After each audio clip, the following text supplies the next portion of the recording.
ഇപ്പോൾ വയനാട് എന്ന് പറയുന്നത് അപകടകരമായൊരു സൂചനയാണ്. കാരണം ഇപ്പം നമ്മൾ ഈ മലയോര പ്രദേശത്ത് ജീവിക്കുന്നില്ല, അല്ലെങ്കിൽ നമ്മൾ തീരദേശങ്ങളിൽ ജീവിക്കുന്നില്ല. നമ്മൾ ഈ പറയുന്നൊരു മധ്യമേഖലയിൽ ജീവിക്കുന്ന ആളുകളൊക്കെ വിചാരിക്കുന്നത് നമ്മളൊക്കെ വളരെ സേഫാണ് എന്നുള്ളതാണ്. ഇവിടുത്തെ ഒരു പ്രശ്നം എന്താണെന്ന് വെച്ചാൽ, ഇപ്പോൾ ഈ മാധവ് ഗാഡ്ഗിൽ കമ്മിറ്റിയുടെ ഒരു പഠനം, അതിൻ്റെ നിർദ്ദേശങ്ങളൊക്കെ അവിടെ നിൽക്കട്ടെ, അതിൻ്റെ വിവാദങ്ങൾ നിൽക്കട്ടെ, പക്ഷേ അതിൻ്റെ ചില കണ്ടെത്തലുകൾ വളരെ പ്രധാനമാണ്. അപ്പം 1,29,000 സ്ക്വയർ കിലോമീറ്റർ ഭൂമി എന്ന് പറയുന്നത് പശ്ചിമഘട്ടവുമായി ബന്ധപ്പെട്ട ഭൂമിയാണ്. അത് 6 സംസ്ഥാനങ്ങളുമായി ബന്ധപ്പെട്ട് കിടക്കുന്നതാണ്. ഈ 1,29,000 സ്ക്വയർ കിലോമീറ്റർ ഭൂമി ഇക്കോളജിക്കലി ഫ്രജൈലാണെന്ന് കണ്ടെത്തിയിട്ടുണ്ട്. അതിൻ്റെ പരിഹാരം അതുമായി ബന്ധപ്പെട്ട നിർദ്ദേശങ്ങളും ഒക്കെ വലിയ വിവാദങ്ങൾ ഉണ്ടാക്കിയിട്ടുണ്ടെങ്കിലും ഇതൊരു ഫാക്റ്റാണ്, നമ്മൾ മനസ്സിലാക്കേണ്ട ഒരു ഫാക്റ്റാണ്. ആ പറയുന്ന ഇക്കോളജിക്കലി ഫ്രജൈലായിരിക്കുന്ന, പരിസ്ഥിതി ദുർബലമായിരിക്കുന്ന ഒരു പ്രദേശത്ത് അധിവസിക്കുന്ന ആളുകളാണ് കേട്ടോ നമ്മളൊക്കെ. നമുക്കിപ്പം കടൽ തീരത്ത് താമസിക്കുന്നില്ല എന്നുള്ളത് കൊണ്ടും മലയോര പ്രദേശങ്ങൾ താമസിക്കുന്നില്ല എന്നുള്ളതുകൊണ്ടും തൽക്കാലം നമ്മൾ സേഫാണെന്ന് വിചാരിച്ചിരിക്കുന്നു. നമ്മുടെ ഈ ഭിത്തികളുടെ ഉറപ്പിൽ നമ്മളങ്ങനെ വിചാരിച്ചിരിക്കുന്നതാണ്. പക്ഷേ ഈ അതിതീവ്രമായി സംഭവിച്ചുകൊണ്ടിരിക്കുന്ന കാലാവസ്ഥാ വ്യതിയാനം എന്ന് പറയുന്നത് ചെറിയ കാര്യമല്ല. കാലാവസ്ഥാ വ്യതിയാനം മലയാളികൾ ലോകമെമ്പാടും അനുഭവിക്കുന്നുണ്ട്, മലയാളികൾ പ്രത്യേകിച്ച് അനുഭവിക്കുന്നുണ്ട്. ഇപ്പോൾ നമ്മൾ നമ്മുടെ നാട്ടിൽ തന്നെ നോക്കിയാൽ, ഇപ്പോൾ വിഷുക്കാലത്താണല്ലോ ഈ കണിക്കൊന്ന പൂക്കുക. ഇപ്പം എത്ര ചില 2 മാസം മുമ്പ് കണിക്കൊന്നകൾ ഫെബ്രുവരി ആ പൂക്കും. പിന്നെ ഈ കണിക്കൊന്ന എന്ന് പറയുന്നത് ഈ ഏപ്രിൽ കിട്ടാൻ കഴിയാത്തൊരു സാഹചര്യം ഉണ്ടായിട്ടുണ്ട്. അതേപോലെ തന്നെ നോക്കൂ, കഴിഞ്ഞ 32 മണിക്കൂർ ഈ പറയുന്ന വയനാട്ടിൽ ഇത്രയും വലിയൊരു ദുരന്തത്തിന് വഴിവെച്ചത് ഈ പറയുന്ന അതിതീവ്ര മഴയാണല്ലോ. 32 മണിക്കൂറിനകത്ത് 800 മില്ലിമീറ്റർ മഴ പെയ്യുകയാണ്. അങ്ങനൊരു ഒരു കാലാവസ്ഥയിലാണ് നമ്മളിപ്പോൾ ജീവിച്ചുകൊണ്ടിരിക്കുന്നത്. അത് കേരളത്തിൽ ഈ വയനാടിൻ്റെ മാത്രം പ്രത്യേകതയല്ല. അപ്പം കൊച്ചിയിൽ താമസിക്കുന്നവർക്ക്, തിരുവനന്തപുരത്ത് താമസിക്കുന്നവർക്ക് ഈ കഴിഞ്ഞ ഏതാനും ദിവസങ്ങളിൽ അവരനുഭവിച്ചിട്ടുള്ള ഈ മഴയുടെ തീവ്രത എത്ര ശക്തമാണ്.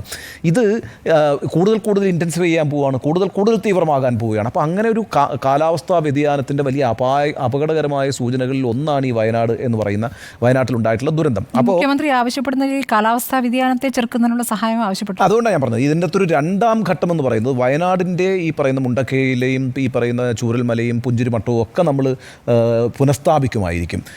പുനഃസ്ഥാപിക്കേണ്ടതുണ്ട്. പക്ഷേ അവിടെ ഇത് അവസാനിക്കാൻ പാടില്ല. അത് അവിടുത്തെ പ്രശ്നം മാത്രമല്ല, മൊത്തം സംസ്ഥാനത്തിൻ്റെ ഒരു ഇക്കോളജിക്കലി ഫ്രജൈലായിരിക്കുന്ന ഒരു പ്രദേശത്ത് ജീവിക്കുന്ന മനുഷ്യർ എന്നുള്ള നിലയ്ക്ക് നമ്മൾ എടുക്കേണ്ട മുൻകരുതലുകൾ വളരെ പ്രധാനമാണ്. ഇപ്പോൾ കഴിഞ്ഞ 2018 2019 പ്രളയത്തിൻ്റെ അവസ്ഥ എന്താ? ഈ പ്രളയത്തിൽ നിങ്ങൾ ഈ പറയുന്ന എല്ലാ നഗരങ്ങളും വെള്ളത്തിൽ മുങ്ങിയില്ലേ? നഗരപ്രദേശങ്ങൾ വെള്ളത്തിൽ മുങ്ങിയില്ലേ? ഫ്ളാറ്റുകളുടെയൊക്കെ മുകളിലേക്ക് തന്നെ ഉയർന്നു വെള്ളം പൊന്തിയില്ലേ? ആ അർത്ഥത്തിൽ നോക്കുമ്പോൾ നമ്മൾ ആരും സുരക്ഷിതമായ സ്ഥലങ്ങളിലല്ല ജീവിക്കുന്നത്. പക്ഷേ നമുക്ക് ഇവിടുന്ന് ഒഴിഞ്ഞു പോകാനും കഴിയില്ല. ഇത്തരത്തിലുള്ള പ്രകൃതി ഭീഷണികൾ ഉണ്ടായിട്ടുള്ള സ്ഥലങ്ങളിൽ നിന്നും ആളുകൾ ഒഴിഞ്ഞു പോവുകയല്ല ചെയ്തത്, അതിനെ ബുദ്ധിപരമായി, ശാസ്ത്രീയമായി, സാങ്കേതികമായി പ്രതിരോധിക്കുകയാണ് ചെയ്തിട്ടുള്ളത്. അങ്ങനെയാണ് മനുഷ്യർ എപ്പോഴും അതിജീവിച്ചിട്ടുള്ളത്. അപ്പോൾ അതുകൊണ്ട് ആ സാധ്യതകളെ കണ്ടെത്തുന്നതിനുള്ളൊരു ശ്രമം ആരംഭിക്കേണ്ടതാണ്. അത് ഞാൻ പറയുന്നത് ഈ രാഷ്ട്രീയ പാർട്ടികൾ അവരുടെ ഒരു പ്രധാനപ്പെട്ട ഉത്തരവാദിത്തമായിട്ട് ഇതിനെ കാണേണ്ടതുണ്ട്. കാരണം ഇതിപ്പോൾ നമ്മുടെ നാട്ടിൽ കുറച്ച് പരിസ്ഥിതി സംഘടനകളെ അവർക്ക് ഈ മരം മുറിക്കരുത് എന്നൊക്കെ പറയുന്നത് അവർക്ക് ഭ്രാന്താണ്, വട്ടാണെന്നൊക്കെ പറഞ്ഞ് കളിയാക്കിക്കൊണ്ടിരിക്കും നമ്മൾ. പ്രശ്നം വെച്ചാൽ ഇതൊരു പരിസ്ഥിതി സംഘടനകളുടെ മാത്രം ഉത്തരവാദിത്തം അല്ല, ഇത് രാഷ്ട്രീയ സംഘടനകളുടെ ഉത്തരവാദിത്തമാണ്. എന്തുകൊണ്ടാണ് രാഷ്ട്രീയ സംഘടനകളുടെ ഉത്തരവാദിത്തമാണെന്ന് ഞാൻ പറയുന്നത്? കാരണം വെച്ചാൽ രാഷ്ട്രീയ സംഘടനകളാണ് പിന്നീട് ഭരിക്കുക. ഏത് പാർട്ടിയായാലും കേരളം ഭരിക്കുന്നത് ഒരു രാഷ്ട്രീയ പാർട്ടിയോ അല്ലെങ്കിൽ രാഷ്ട്രീയ പാർട്ടികളുടെ മുന്നണിയോ ആണല്ലോ. അവർക്കൊരു കാഴ്ചപ്പാടുണ്ടാവണമല്ലോ ഈ കാര്യത്തിനകത്ത്. അപ്പോൾ ആ കാഴ്ചപ്പാടുണ്ടെങ്കിൽ മാത്രമേ അത് ഇംപ്ലിമെൻറ്റ് ചെയ്യാൻ പറ്റുള്ളൂ, അതൊരു പോളിസി ആയിട്ട് വരികയുള്ളൂ. അപ്പോൾ ഇപ്പോൾ നിലവിലുള്ള കാര്യങ്ങൾ തന്നെ നമ്മൾ നടപ്പാക്കുന്നതിൽ എത്രത്തോളം പിന്നോട്ട് പോകുന്നു? ഇപ്പോൾ കഴിഞ്ഞ ദിവസത്തെ ഈ ഹൈക്കോടതിയുടെ ചോദ്യമുണ്ടല്ലോ, അത് ചെറിയ ചോദ്യമാണോ? ഓരോ ജില്ലകളിലും ഈ പറയുന്ന എൻവയോൺമെൻ്റലായിട്ടുള്ള ഓഡിറ്റിംഗ് നടത്തണം എന്നുള്ളതാണ്. നടത്തണം എന്നുള്ളൊരു പോളിസിയാണ്. ആ പോളിസി നമ്മൾ നടപ്പാക്കുന്നതിൽ അത് അടിസ്ഥാനപരമായിട്ട് ഈ പഞ്ചായത്ത് യൂണിറ്റുകൾ മുതലാണ് കേട്ടോ ഈ പറയുന്ന പരിസ്ഥിതി ഓഡിറ്റിംഗ് നടത്തേണ്ടത്. അതൊന്നും തന്നെ നമ്മൾ ശ്രദ്ധിക്കുന്നില്ല. നമ്മൾ ഈ പഞ്ചായത്തിലെ ഭരണം പിടിക്കാൻ ശ്രദ്ധിക്കുന്നുണ്ട്, അതിൻ്റെ രാഷ്ട്രീയ പോരാട്ടങ്ങളിൽ ശ്രദ്ധിക്കുന്നുണ്ട്. പക്ഷേ ആ പഞ്ചായത്ത് നിൽക്കുന്ന ഭൂമികയിൽ മനുഷ്യരെത്രത്തോളം സുരക്ഷിതരാണ് എന്നുള്ള അടിസ്ഥാനപരമായൊരു കാര്യമുണ്ടല്ലോ ഈ സർക്കാരുകൾ നിർവഹിക്കേണ്ടത്. ആ കാര്യത്തിനകത്ത് നമ്മൾ യാതൊരു ശ്രദ്ധയും കൊടുക്കും. കുട്ടിക്കൽ ദുരന്തം ഉണ്ടായപ്പോൾ ചെയ്യുമെന്ന് പറഞ്ഞിരുന്നു. അങ്ങനെ ഒരുപാട് ദുരന്തങ്ങളുടെ മുഖത്തൊക്കെ വെച്ച് നമ്മൾ പറയുന്നുണ്ടെന്നേ. പക്ഷേ ഈ പറയുന്ന കാര്യങ്ങളിലൊക്കെ ഭിന്നമായിട്ട് ഇപ്പോഴുണ്ടായിരിക്കുന്ന ഒരു സാഹചര്യം എന്ന് പറഞ്ഞാൽ നമ്മളിതിനെ ചെറുതായിട്ട് കാണണ്ട. 400 പേര് മരിച്ചൊരു ദുരന്തം അടുത്ത കാലത്ത് എവിടെയാണ്? ഈ പറയുന്ന ഒഡീഷയൊക്കെ വലിയ ഈ പറയുന്ന റിസ്ക് പ്രോണായിട്ടുള്ള ആ റിസ്ക് എക്സ്പോഷറുള്ള സ്ഥലങ്ങളാണ് നമ്മൾ പറയും. സൈക്ലോണൊക്കെ വളരെ കറക്റ്റാണ്.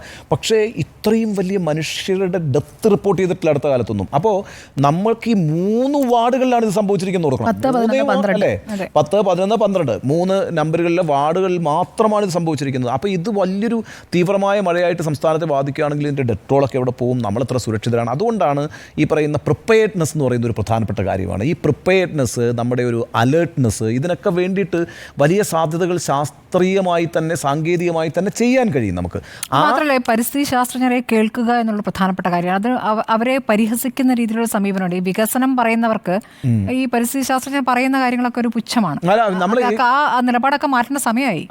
ഏതെങ്കിലും ഒരു നമ്മൾ മല തുരന്നിട്ട് ഒരു പാത കൊണ്ടുവരുമ്പോൾ ആ പാതയിലൂടെ വളരെ വേഗത്തിൽ നമുക്ക് സഞ്ചരിച്ച് അടുത്ത സംസ്ഥാനത്ത് എത്താൻ കഴിയുന്നു. അങ്ങനെ അടുത്ത സംസ്ഥാനത്ത് എത്താൻ കഴിയുമ്പോൾ അതൊരു വികസനമാണെന്ന് നമ്മൾ മനസ്സിലാക്കുന്നു. പക്ഷേ നമ്മൾ നോക്കി ഷിരൂരിൽ നമ്മൾ ചർച്ച ചെയ്ത ആ പാതകളെല്ലാം ഇപ്പം നമ്മൾ അതിനുശേഷം ഒരു അടുത്ത ദിവസം ഈ ഷിരൂരിൻ്റെ തൊട്ട് പിന്നാലെ നമ്മളൊരു ലൈവ് ചെയ്തല്ലോ, കേരളത്തിലെ ദേശീയ പാതകൾ എത്ര സുരക്ഷിതമാണെന്ന് നമ്മൾ അന്വേഷിച്ചല്ലോ. അന്വേഷിച്ചപ്പോൾ എന്താ, ഈ മലകൾ കുന്നുകളൊക്കെ ഇങ്ങനെ ചെത്തി നിർത്തിയിരിക്കുകയാണ്. ഈ ചെത്തി നിർത്തുക എന്ന് പറഞ്ഞാൽ അതിന് വേറെ ഒരു പ്ലാസ്റ്ററിങ്ങും ഇല്ല, കരിങ്കല്ല് കൊണ്ട് തന്നെ അത് കെട്ടി മറയ്ക്കണം. കാരണം എന്തെങ്കിലും ഒരു ഇടിവ് സംഭവിക്കുകയാണെങ്കിൽ ഇത് നേരെ മറിഞ്ഞ് റോഡിലേക്കാണ് വീഴുക. എന്തൊരു വലിയ ദുരന്തമാണ് ഉണ്ടാവുക അങ്ങനെ സംഭവിക്കുകയാണ് എങ്കിൽ. അപ്പോൾ നമ്മൾ ഈ പറയുന്ന വളരെ വേഗത്തിൽ നമുക്കൊരു അന്യ സംസ്ഥാനത്തോ അന്യ ജില്ലയിലോ എത്താൻ കഴിയുന്ന ഒരു തുരങ്കപാത നിർമ്മിക്കാൻ വേണ്ടി 2 മലകൾ ഇങ്ങനെ തുരന്നു കഴിയുമ്പോൾ അതിനെ എതിർക്കുന്ന ആളുകൾ വികസന വിരോധികളായി തീരുന്നു എന്നുള്ളൊരു പ്രശ്നമുണ്ട്. വികസനത്തെയും പരിസ്ഥിതിയും സന്തുലിതമായി കൊണ്ടുപോകണമെന്ന ആശയത്തിനാണ് ലോകത്തെവിടെയും പ്രാധാന്യമുള്ളത്. ആ സമീപനത്തിലേക്ക് നമ്മൾ വന്നില്ല എങ്കിൽ അത് ഇത്തരം സന്ദർഭങ്ങളിലാണ് അത്തരം ഉണർവുകളിലേക്കും അത്തരത്തിലുള്ളൊരു ബോധത്തിലേക്കും. സാർ കണ്ടിരുന്നോ അവിടെ ഈ ഉരുള് പൊട്ടി വന്ന വെള്ളം ഇങ്ങനെ ഒലിച്ചു വന്നപ്പോൾ ഒരുപാട് മരങ്ങൾ കൊണ്ടുപോയി. അവിടെ ആ ബെയിലിപ്പാലം ഇപ്പോൾ നിൽക്കുന്നതിൻ്റെ അപ്പുറത്ത് മുണ്ടക്കൈയിലേക്ക് പോകുന്ന ഭാഗത്തിനിപ്പുറത്തായി അവിടെ ഒരു ശിവക്ഷേത്രം ഉണ്ടായിരുന്നു. അതിനിപ്പുറത്ത് ഒരു വലിയ ആൽമരമുണ്ട്. അത് അതേപടി നിൽക്കുകയാണ്. ഈ മണ്ണിൽ വേരാഴ്ത്തി നിൽക്കുന്ന മരങ്ങൾ എന്ന് പറയുന്നത് വളരെ പ്രധാനപ്പെട്ടതാണ്. അങ്ങനെയുള്ള മരങ്ങൾക്ക് ഈ ഇതുപോലെയുള്ള വലിയ ദുരന്തങ്ങളെ ചെറുക്കാൻ കഴിയും. ഈ കടപുഴകി വന്ന വലിയ മരങ്ങളുണ്ട്, അതിനൊക്കെ വേരുറപ്പിക്കാൻ കഴിയാത്ത വണ്ണം ആ മണ്ണിന്റെ സ്വാഭാവിക ഘടന അവിടെ നഷ്ടമായിട്ടുണ്ട്. അവിടേക്ക് വെള്ളം ഉറഞ്ഞുകൂടി. വെള്ളം വലിച്ചെടുത്ത് വെള്ളം ഇങ്ങനെ കൂടി വരുമ്പോഴാണല്ലോ ഇത് എക്സ്പ്ലോഡ് ചെയ്യാണല്ലോ ചെയ്യുന്നത്. അപ്പോൾ ആ പ്രദേശത്തിന് താങ്ങാനാകാത്ത തരത്തിൽ ജലം സംഭരിക്കപ്പെടുമ്പോൾ സ്വാഭാവികമായിട്ടും അതൊരു എക്സ്പ്ലോഷനിലേക്ക് പോകും.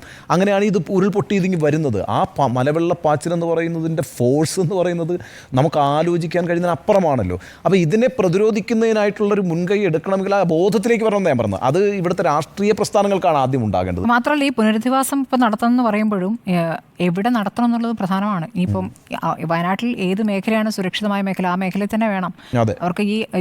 ഈ മേഖലയ്ക്ക് അടുത്ത് തന്നെ എന്നുള്ളതാണ് അവരാഗ്രഹിക്കുന്നത്. പക്ഷേ ആ പ്രദേശം എത്രത്തോളം സുരക്ഷിതമാണ് പരിശോധിക്കേണ്ടി വരും. അവിടെ ഇപ്പോൾ നമ്മൾ ഈ പറഞ്ഞ എൻവയോൺമെൻ്റൽ ഓഡിറ്റ് എന്ന് പറയുന്നത് ആദ്യം നടത്തേണ്ടത് വയനാട്ടിലാണ്. കാരണം വയനാട്ടിൽ മലകൾ ധാരാളമുണ്ട്. മാത്രമല്ല മലഞ്ചെരിവിൽ താമസിക്കുന്ന മനുഷ്യർ ധാരാളമുണ്ട്. നമ്മളിപ്പോൾ വയനാട്ടിൽ ഇപ്പോൾ നമുക്ക് പുനരധിവാസം ഇമ്മീഡിയറ്റ്ലി ചെയ്യേണ്ടത് വയനാടായതുകൊണ്ടാണ് ഞാൻ വയനാട് പറഞ്ഞത്. വയനാട്ടിൽ അപ്പോൾ നോക്കൂ, ഈ പുത്തുമല, മുണ്ടക്കൈ ഈ ഭാഗങ്ങളെല്ലാം ഏകദേശം ഒരേ റീച്ചിലാണ്. നമ്മളിപ്പോൾ ഒരു പാത നിർമ്മാണത്തിനായി പരിഗണിക്കുകയാണെങ്കിൽ അതിനൊരു റീച്ച് എന്നാണ് പറയുന്നത്. ആ ഒരു രീതിയിലാണ് ഇതിൻ്റെ ഒരു ഘടന കിടക്കുന്നത്. ഇപ്പോൾ ഇവരുടെ സംസ്കാരത്തിനായി ഏറ്റെടുത്ത 1 ഏക്കറിൽ താഴെ ഭൂമി ഏറ്റെടുത്തല്ലോ. ആ ഏറ്റെടുത്ത ഭൂമി വരുന്നതും ഇതേ ഭാഗത്ത് തന്നെയാണ്.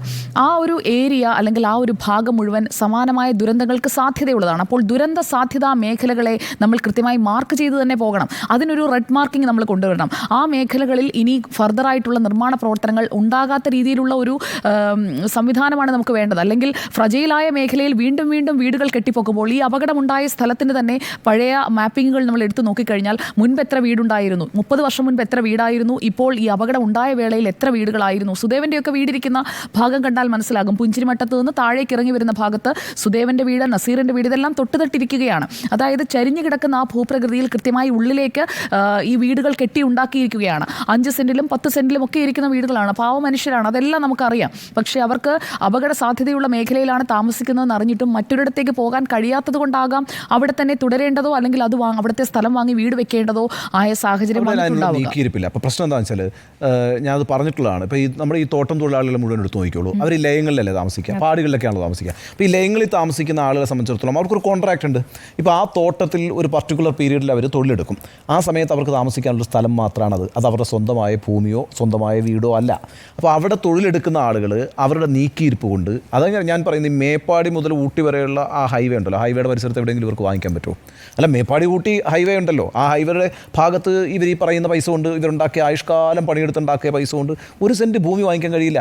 അവർ കവളപ്പാറയുടെ മലയുടെ താഴത്ത് പോയിട്ട് ഭൂമി വാങ്ങിക്കും. എന്താണെന്നറിയോ? ഇവിടെ മാത്രമല്ല ഉണ്ണി സാറേ, വെള്ളാർമലയിൽ ആ ഭൂമി അല്ലെങ്കിൽ ആ മണ്ണ് മൊത്തം ഇടിഞ്ഞു വന്ന ഉരുളൻ കല്ലുകൾ കിടക്കുന്ന പ്രദേശമുണ്ടല്ലോ, അതിനോട് ചേർന്ന് തമ്പിയുടെ വീടുണ്ട്.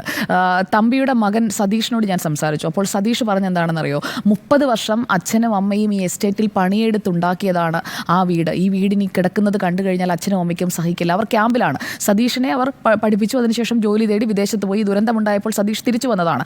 ഒരു അനിയനുമുണ്ട്. അനിയൻ എറണാകുളത്ത് ജോലിക്ക് പോവുകയാണ്. നിസ്സാര വരുമാനക്കാരായ മനുഷ്യരാണ് അവർ. 30 വർഷത്തെ സമ്പാദ്യമാണ് അവരൊരു വീടുണ്ടാക്കുന്നത്. പുതിയ വീടാണ്. പക്ഷേ ഈ ഉരുൾപൊട്ടലിൽ തകർന്നത് അല്ലെങ്കിൽ പകുതി തകർന്ന് കിടക്കുന്നത് അവരുടെ ആ ഒരു സ്വപ്നമാണ്. അത്രയും കാലം അധ്വാനിച്ച് രാവിലെ മുതൽ വൈകുന്നേരം വരെ തോട്ടത്തിലെ പണി എന്ന് പറഞ്ഞു കഴിഞ്ഞാൽ അറിയാമല്ലോ, അങ്ങനെ അധ്വാനിച്ചുണ്ടാക്കിയത് കൊണ്ട് വാങ്ങുന്ന മനുഷ്യരാണ്. അത് മുഴുവനാണ് പോകുന്നത്. അപ്പോൾ നമ്മൾ ഈ ഒരു റീബിൽഡിംഗ് എക്സർസൈസിലേക്ക് പോകുമ്പോൾ അവർ എത്ര കാലം കൊണ്ട് ഉണ്ടാക്കിയെടുത്തതാണ് എന്നതുകൂടി മനസ്സിലാക്കിക്കൊണ്ട് വേണം. സ്ഥലം വാങ്ങി വീട് വെച്ച ആളുകളുണ്ട്, അവർക്ക് സ്ഥലം, കാപ്പിത്തോട്ടം ഒക്കെ പോയ ആളുകളുണ്ട്. അതെല്ലാം ചേർത്തുകൊണ്ടുള്ള ഒരു പാക്കിങ്ങിലേക്ക് എത്തുന്നോ എന്ന് കടം എഴുതി തള്ളണം, അങ്ങനെ കുറേ കാര്യങ്ങൾ അതൊക്കെ ചെയ്യുമായിരിക്കും. ഇപ്പം പിന്നെ ഈ പറയുന്ന നേരത്തെ സുജയ പറഞ്ഞത് വളരെ പ്രധാനപ്പെട്ട കാര്യമാണ്. കാരണം വെച്ചാൽ ഈ ആയുഷ്കാല സമ്പാദ്യം കൊണ്ട് ഇവർ ഈ പോയിട്ട് വാങ്ങിക്കുന്ന സ്ഥലത്തിൻ്റെ പ്രത്യേകതയാണ് നമ്മൾ കാണേണ്ടത്. അതാണ് ഞാൻ ഈ പറയുന്നത്, കവളപ്പാറ പോലുള്ള സ്ഥലങ്ങളിൽ പോയിട്ടാണ് വാങ്ങിക്കുന്നത്. എന്താണെന്നറിയോ, അങ്ങ് പ്രതീക്ഷിക്കുക ഇത് സംഭവിക്കില്ല എന്ന്. അതൊരു അങ്ങേറ്റം നിരാലംബരായ മനുഷ്യരാണ്. അവർക്കിത് പ്രതീക്ഷിക്കാൻ മാത്രമേ കഴിയുള്ളൂ. ഞാൻ കഴിഞ്ഞ ദിവസം നിങ്ങളോട് പറഞ്ഞിരുന്നില്ല, ഈ വെള്ളാർമല സ്കൂളിലെ കുട്ടികളുടെ ലിറ്റിൽ മാഗസിൻ്റെ ആ കൈയെഴുത്ത് മാസികയിലൊക്കെ അവർ എഴുതിയിരിക്കുന്ന സാഹിത്യത്തിനകത്ത് കൃത്യമായതുകൊണ്ട് ഈ പ്രകൃതി ദുരന്തങ്ങളാണ് ഉള്ളത്. അവരിത് എക്സ്പെക്റ്റ് ചെയ്യുന്നുണ്ട്. പക്ഷേ വേറെ നിർവാഹമില്ലാത്തതുകൊണ്ട് അവരവിടെ താമസിക്കുകയും കിടന്നുറങ്ങും. ഒരു രാത്രി പോലും സമാധാനമായി കിടന്നുറങ്ങാൻ കഴിയാത്തൊരു ജീവിതമാണ് ആ മനുഷ്യർ ജീവിച്ചുകൊണ്ടിരിക്കുന്നത്. പക്ഷേ അവർക്ക് വേറെ നിവൃത്തിയില്ല. ഇവിടുത്തെ പ്രശ്നം അതുകൊണ്ട് ഇവരെ റീഹാബിലിറ്റേറ്റ് ചെയ്യുന്നതിൻ്റെ മാത്രം പ്രശ്നമല്ല, ഇത് അവിടുത്തെ ദളിതരായിട്ടുള്ള വിഭാഗം. നോക്കൂ, ഇവിടെ ഈ മരിച്ചു പോകുന്ന മനുഷ്യർ ഏത് വിഭാഗത്തിൽപ്പെട്ടവരാണ്? ദളിതരായിട്ടുള്ള വിഭാഗം, ആദിവാസികൾ, കുടിയേറ്റക്കാർ, ഇനി പറയുന്ന അന്യസംസ്ഥാന തൊഴിലാളികൾ, ഈ തമിഴന്മാർ ഒക്കെ അടക്കമുള്ള ആളുകൾ. ഈ പിന്നാക്ക അധസ്ഥിത സാമ്പത്തികമായി പിന്നെ ദാരിദ്ര്യം അനുഭവിക്കുന്ന മനുഷ്യരാണ് ഈ പറയുന്ന എല്ലാ ഉരുൾപൊട്ടലുകളിലും ഒലിച്ചു പോകുന്നത്. ഒരു ഉരുൾപൊട്ടലിലും ഒരു മധ്യവർഗ്ഗക്കാരൻ മരിക്കുന്നില്ല.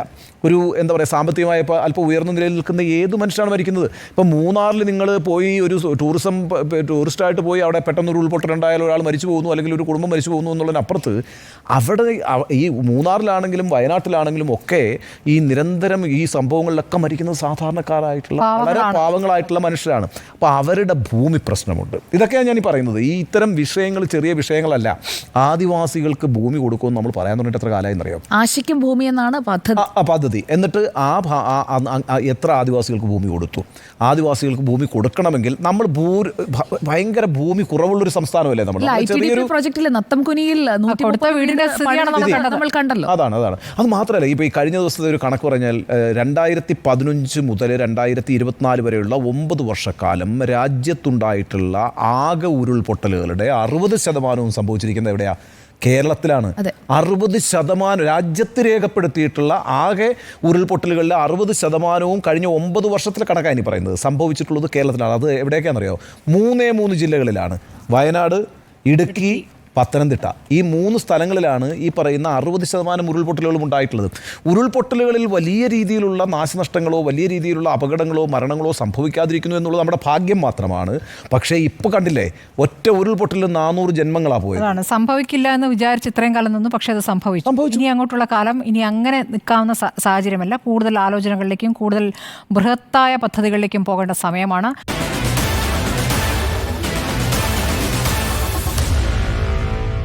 Meet the editors.